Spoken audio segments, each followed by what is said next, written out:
बिस्मिल्लाहिर्रहमानिर्रहीम। लाखों करोड़ों दुरूदो सलाम मोहम्मद मुस्तफ़ा सल्लल्लाहु अलैहि वसल्लम और आले मोहम्मद पर। मैं हूं उमर दराज गोंदल।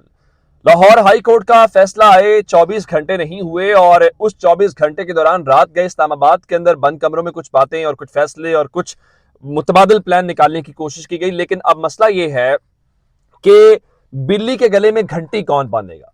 मकसद यह है कि अदालत का फैसला आ गया है और अदालत ने वाज़ेह अंदाज में बता दिया कि आइन ये कहता है कि आपको इलेक्शन करवाने हैं, इसके अलावा आपके पास कोई चारा नहीं है। और अब आईजीबी पंजाब हुकूमत के कह चुके हैं कि हम इलेक्शन करवाने के लिए तैयार हैं। चीफ सेक्रेटरी भी कह चुके हैं कि हम इलेक्शन करवाने के लिए तैयार हैं। तो अब कौन है जिसने इलेक्शन मुलतवी करवाने हैं? अब पीडीएम ये चाहती है कि इलेक्शन कमीशन ये काम करे। इलेक्शन कमीशन कहता है कि आप कोई बहाना लेके आए। अब ऐसे में दरमियानी रास्ता कौन निकालेगा, किसी को कोई पता नहीं है। और ताकतवर जाहिर बात है असल पूरी गेम के अंदर तो वही है जो इस पूरे सिस्टम को चला रहे हैं। अब मेरे पास खबर जो इस वक्त है वो सबसे बड़ी खबर यह है कि इलेक्शन कमीशन ऑफ पाकिस्तान से दो खबरें हैं। अब इलेक्शन कमीशन जिसके जरिए ये खेल रहे थे सिकंदर सुल्तान राजा, जो इमरान खान कहते हैं कि वो पीडीएम की बी टीम है, उनकी तरफ से इन्होंने काम सारा करना था। लेकिन इलेक्शन कमीशन के भी उसको अंदाजा है और सदर पाकिस्तान भी बता चुके हैं और अदालत भी कह चुकी है कि ये आइन शिकनी होगी और आइन शिकनी की फिर जो सजा है वो आर्टिकल 6 है। अब खबर यह है कि इलेक्शन कमीशन ऑफ पाकिस्तान ने एक अहम इजलास बुला लिया है।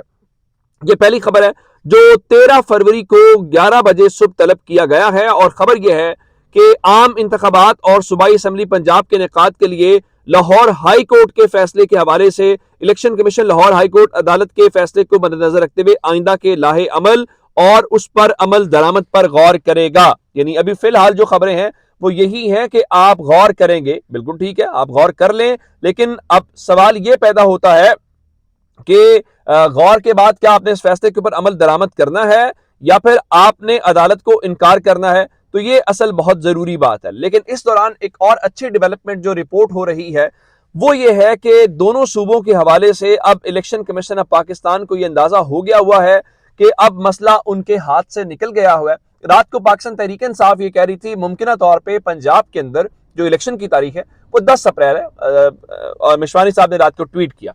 लेकिन अब वहां से जो इलेक्शन कमीशन ऑफ पाकिस्तान के जराये के हवाले से खबरें आई हैं वो ये है कि इलेक्शन कमीशन ने ना सिर्फ कल मंडे को इजलास तो बुलाया है लेकिन 2 तारीखों का तयन भी किया है कि ये वो मुमकिन तारीखें हैं जिनके हवाले से वो इन 2 असेंबलियों के अंदर इलेक्शन करवा सकते हैं। एक पंजाब में बताया गया है कि 9 अप्रैल को इलेक्शन की डेट रखी गई है और खैबर पख्तूनख्वा के अंदर 16 अप्रैल को इलेक्शन करवाने की तजवीज है। यानी ये 2 वो तारीखें हैं जो इस हवाले से वो चाहते हैं। अब अगले मरहले के अंदर सूरत हाल ये है कि आइंदा हफ्ते पंजाब के अंदर जो शेड्यूल है वो जारी करने के हवाले से इत्तेफाक राय है। अब मैं आपको ये भी बताऊंगा कि मंडे 2 खबरें मैंने आपको दे दी, एक इनका अपना इजलास, दूसरा जो मुमकिन डेट्स हैं वो भी हो गया।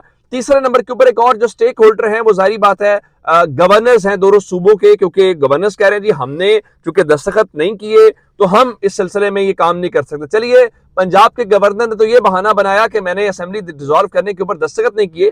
खैबर पख्तूनख्वा के गवर्नर ने तो दस्तखत किए हुए हैं। तो आप उस हवाले से क्या बहाना बनाएंगे? यहाँ पे भी आपके पास कोई ऑप्शन नहीं है। लेकिन मैं आपको खबर दे देता हूं कि तीसरी खबर यह है कि मंडे के रोज जिस दिन 13 फरवरी को यह इजलास बुलाया गया है, इलेक्शन कमीशन ऑफ पाकिस्तान ने दोनों सूबाई गवर्नर से मुशावरत का फैसला किया है कि इनसे मुशावरत की जाएगी। इनको जारी बात है यही कहा जाएगा जी आप वो जो तारीख है वो ऐलान करें। अगर ये ऐलान नहीं करते तो इसका मतलब क्या होगा? इसका मतलब ये होगा फिर इलेक्शन कमीशन ऑफ पाकिस्तान एक शेड्यूल जारी करे अगले हफ्ते। अब उसके ऊपर अमल दरामद होता है या नहीं होता वो एक अलग कहानी है। अब दूसरे नंबर के ऊपर होना तो ये चाहिए था कि अब इलेक्शन आ गया है तो आप इलेक्शन में बढ़ते। आपसे थोड़ी देर पहले मरियम नवाज शरीफ साहिबा जो हैं वो इस्लामाबाद के अंदर भरपूर सरकारी प्रोटोकॉल के अंदर एक कन्वेंशन से उन्होंने खिताब किया। लेकिन आज तो उनके अपने जो करीबी सहाफी हैं वो ये फरमा रहे थे कि मरियम नवाज बहुत कंफ्यूज नजर आ रही थी। तो मरियम बीबी ये कस्में खाती हुई नजर आई कि शहबाज शरीफ भी सुबह 6 बजे काम कर लेते हैं, शुरू कर देते हैं, इसहाक डार भी शुरू कर लेते हैं। भाई आपके 6 बजे या 8 बजे से कौम को फर्क नहीं पड़ता, ये मंजन बेचना बंद करें।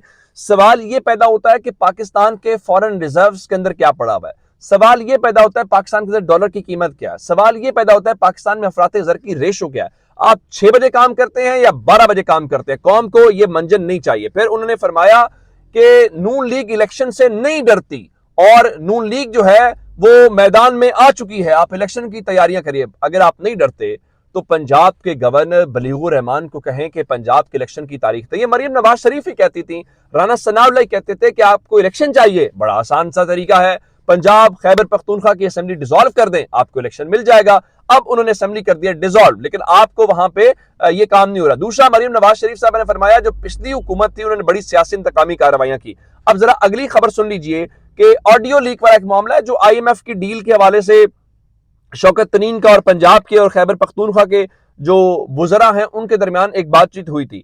तो FIA ने अब ये फैसला किया है कि वो शौकत तरीन को गिरफ्तार करना चाहते हैं उस ऑडियो के ऊपर, और उन्होंने बाकायदा वजारत दाखिला से इजाजत मांग ली है और उन्होंने इस सिलसिले में तहकीकात को आगे बढ़ाते हुए गिरफ्तारी का फैसला कर लिया है। अब वो अगर आप डरते नहीं हैं, अगर आप पार्टी को तोड़ना नहीं चाहते, अब शौकत तरीन को सजा इसलिए भी दी जा रही है कि जनरल बाजवा साहब ने शौकत तरीन के मुतालिक गुफ्तगू की जावेद चौधरी और दूसरा मंसूर अली खान के जरिए, और इसके ऊपर उन्होंने बाकायदा उनको जवाब दिया। और अब उनको तो साहब बहादुर को बुरा लग गया होगा। तो मुझे लग रहा है कि पहले हमारे दोस्त जो इमरान रियाज साहब हैं उनको गिरफ्तार किया गया था तौहीन जनरल बाजवा के ऊपर, तो अब लग रहा है कि एक बार फिर तौहीन जनरल बाजवा के ऊपर गिरफ्तार किया जा रहा है शौकत तरीन साहब को। तो मुझे ये लग रहा है कि शायद कुछ ताकतवर हलकों के अंदर कुछ लोग ऐसे बैठे हुए हैं जो चाहते हैं कि जनरल बाजवा खबरों के अंदर रहे, जनरल बाजवा के ऊपर ये जो लत्ते लिए जा रहे हैं वो लेने चाहिए। तो बिल्कुल ठीक है, ये होना चाहिए। एक खबर मैं आपको और देना चाहता हूं और वो खबर है शेख रशीद साहब के मुतालिक। शेख रशीद साहब के खिलाफ थाना मरी के हवाले से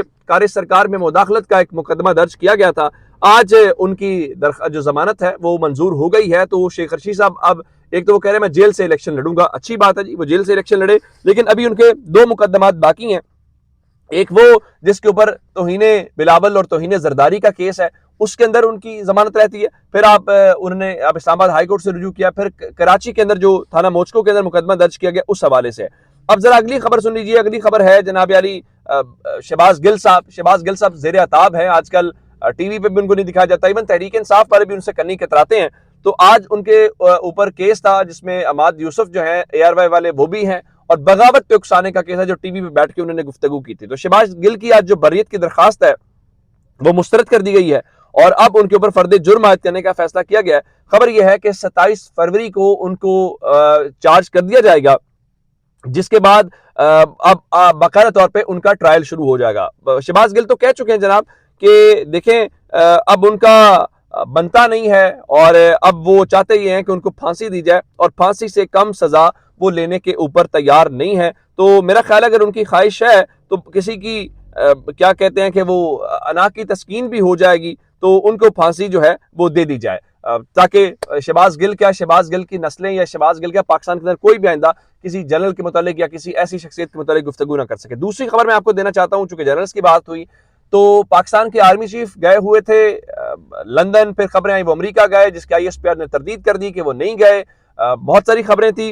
तो अब वो वापस आए हैं मुत्तहिदा अरब अमारात और वहां पे उनके जो सदर हैं उनके साथ शेख मोहम्मद बिन जैद अल नहियान उनके साथ मुलाकात की है। UAE की जो पाकिस्तान के अंदर एम्बेसी है उन्होंने आज तस्वीर जो है वो शेयर की। मैं आपको वो तस्वीर दिखा भी देता हूं और उनका वो ट्वीट भी आपके सामने रख देता हूं। ये पाकिस्तान के आर्मी चीफ जो है वो बैठे हुए हैं उनके सदर साहब के साथ। जरा बॉडी लैंग्वेज आप ये ऑफिशियल तस्वीर देख सकते हैं। काश पाकिस्तान के वजीर आजम को भी इतनी ही इज्जत मिलती, लेकिन जरा मैं ट्वीट पढ़ देता हूं। मुत्तहिदा अरब अमारात के सदर इज्जत माब शेख मोहम्मद बिन जैद अल नहियान ने पाकिस्तान के chief of army staff general Asim Munir का अबूधाबी में इस्तकबाल किया और इलाकाई सूरत हाल और दोनों मुल्कों के दरमियान 2 तरफा ताउन और शराकतदारी को बढ़ाने के तरीकों पर तबादला ख्याल किया गया। जो UAE के सदर हैं, थोड़ा हफ्ते कुछ चंद दिन पहले आपको याद होगा वो रहीम यार खान पाकिस्तान आए हुए थे, काफी दिन स्टे किया, शिकार शकूर खेला जो हमारी सिफारतकारी के पार्टनर्स के बाद उन्होंने इस्लामाबाद आना था और इस्लामाबाद के अंदर आपने आम तातील का ऐलान किया था। उस दिन फिर वो इस्लामाबाद नहीं आए और खबर ये आई कि चूंकि मौसम ख़राब है तो इसलिए तशरीफ़ नहीं ला सके। अब गए हैं UAE पाकिस्तान के आर्मी चीफ। उनका पहला दौरा नहीं है, इससे पहले भी विजिट कर चुके हैं। पैसे तो पहले भी नहीं मिले, जो कहा जाता है कि जनरल बाजवा और वो कॉलम्स लिखवाते हैं कि इमरान खान तो कुछ नहीं करता था, हम पैसे लेके देते थे। मालूम नहीं है कि अब वो पैसे क्यों नहीं मिल रहे, आपको पैसे क्यों नहीं मिल रहे। लेकिन एक खबर जाते जाते वो पाकिस्तान तहरीक इंसाफ से मुतल्लिक है, चूंकि इस वक्त इलेक्शंस का मामला है और मुख्तलिफ पार्टी टिकट्स जो है वो बांटे जा रहे हैं। तो पाकिस्तान तहरीक इंसाफ का जो पार्लिमानी बोर्ड है उसने सिफारिश की है कि पार्टी के जो 80% साबिक अरकान है, यानी जो एमपीएस हैं, जो एमएनएस हैं, उनको ही टिकट दिया जाए जो जहां पे जीता हुआ है। लेकिन 20% जो टिकट्स हैं वो नए उम्मीदवारों को दिए जाएं। ये बहुत अच्छी बात है, कम से कम नए चेहरे 20% तो आएंगे।